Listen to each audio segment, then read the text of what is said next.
चलिए आज एक ऐसे सिस्टम की बात करते हैं जिसे बनाया तो गया था 150 साल पहले, लेकिन जो आज भी हमारी दुनिया को चुपचाप कंट्रोल कर रहा है।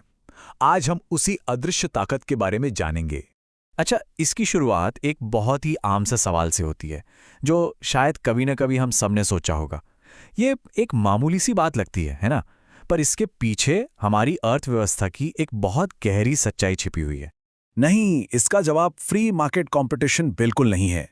ये तो एक बहुत ही सोच समझकर बनाया गया सिस्टम है, एक ऐसी प्लेबुक जिसे इतिहास के सबसे अमीर आदमी ने लिखा था। तो ठीक है, चलिए इस जबरदस्त कहानी के 6 हिस्सों को एक-एक करके समझते हैं।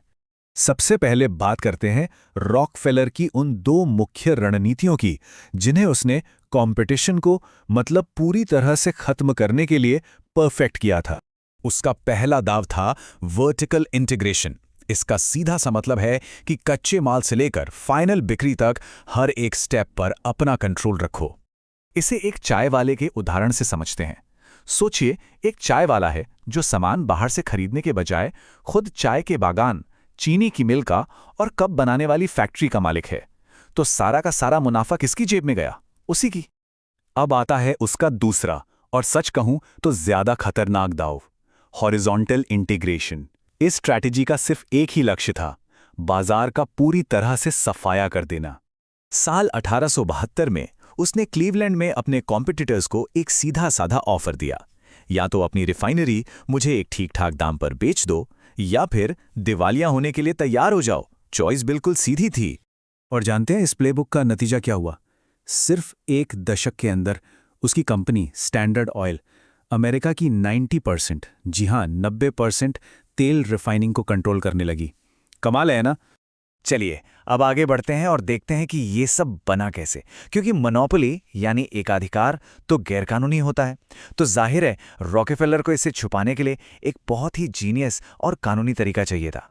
तो उसके वकीलों ने एक कमाल की चीज इजाद की, द ट्रस्ट।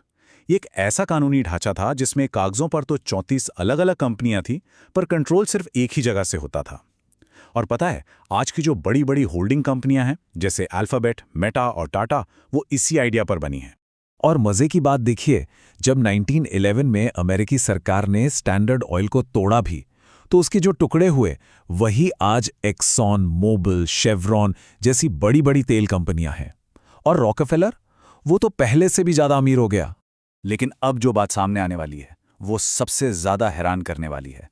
यही सेम प्लेबुक बिल्कुल वैसी की वैसी कई दशकों बाद एक दूसरे देश में इस्तेमाल हुई, और वो देश था भारत। धीरूभाई अंबानी की रिलायंस ने टेक्सटाइल से शुरुआत की और फिर सप्लाई चेन में पीछे की तरफ गए। कपड़ों से लेकर पेट्रोकेमिकल्स, फिर रिफाइनिंग और यहां तक कि तेल की खोज। हर चीज पर कंट्रोल, बिल्कुल रॉकफेलर की तरह। और हॉरिजॉन्टल इंटीग्रेशन का उपयोग, ये तो और भी शानदार है।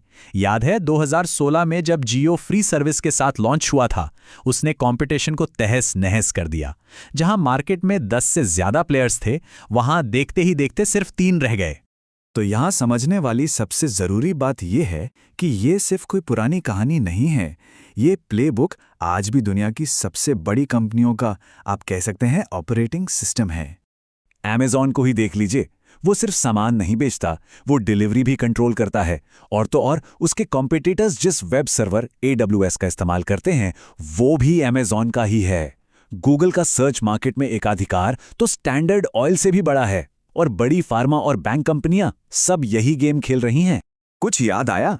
गूगल का सर्च में 92% मार्केट शेयर स्टैंडर्ड ऑयल के शिखर से भी ज्यादा है।